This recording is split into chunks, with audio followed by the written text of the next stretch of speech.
চৌধুরী বাড়িতে পরমা ফিরে এলে পরমাকে বরণ করে ঘরের ভেতরে নিয়ে আসা হয়। কিন্তু আদিত্যর বাবা সুদীপাকে নানান কথা শোনাতে থাকে। আদিত্যর বাবা ভাবে সুদীপা হয়তো ফোন করে জানিয়েছে পুলিশকে।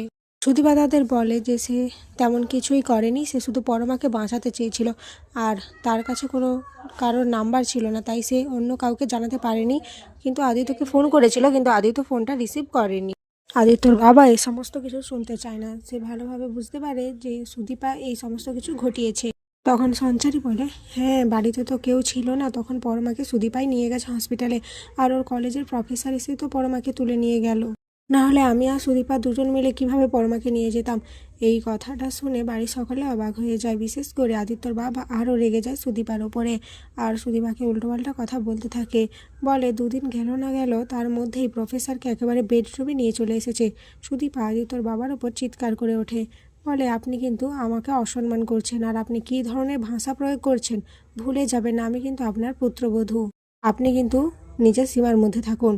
আদিত্যর বাবাও বলে, তুমি কি আমাকে মারবে বলে আমাকে থ্রেট দিচ্ছ? তোমার থ্রেট কে ভয় পায়? এরই মধ্যে আদিত্য চলে আসে। আদিত্য এসে বলে, কি হচ্ছে কি এখানে এসব? পরমা অসুস্থ, ওর এখন রেস্টের প্রয়োজন, আর তাছাড়া যে বাঁচালো তাকেই তোমরা এইভাবে কথা শোনাতে লেগে গেলে। গায়ত্রী বলে, এখন তো বেশ কথা ফুটেছে আদিত্য তোর, কেন এখন তোর বউয়ের নামে আমরা কথা বলছি বলে তোর খুব খারাপ লাগছে তাই না? আর এতক্ষণ যে আমরা তোর হয়ে কথা বলছিলাম, আমরা তোকে বলছিলাম যে আমাদেরকে একটু টাইম হসপিটালে থাকতে দে, কিন্তু তুই তো আমাদের কোনো কথা শুনিসনি। আদিত্য বলে, এখানে আমার কিছু করার নেই বড়মা, এটা তোমাদের বুঝতে হবে, আমি একজন পুলিশ অফিসার, আর ওনারা ওনাদের ডিউটি পালন করছে, সেখানে আমি কিভাবে হস্তক্ষেপ করতে পারি? কিন্তু আদিত্যর কথা গায়ত্রী কোনো শুনতে চায় না। আদিত্য তখন বলে, তাহলে আমাকে শাস্তি দাও, আমি তো পাপ করেছি তোমাদের চোখে তাই না? সুদীপা বলে, দেখুন আপনারা কিন্তু ওনাকে ভুল বুঝছেন, উনি একজন পুলিশ অফিসার, এটা ওনার রুলসের মধ্যে পড়ে। আর দাদা তুমি বলো তো, আজ যদি দেশের জন্য তোমাকে তোমার ভাইয়ের বিরুদ্ধে লড়তে হয়, তাহলে কি তুমি তোমার ভাইয়ের বিরুদ্ধে লড়বে না? সেখানেও এরকমই ঘটেছে। ওখানে মিস্টার চৌধুরী কিছু করার ছিল না, উনি ওনার ডিউটি শুধুমাত্র পালন করছিলেন।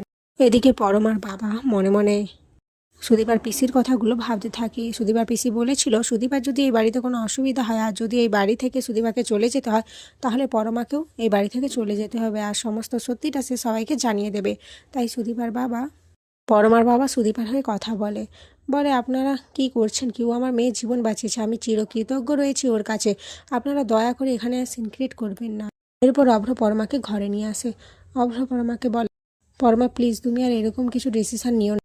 পরমা বলে, আমি তো তোমাকে কখনো শান্তি দিতে পারবো না অভ্র।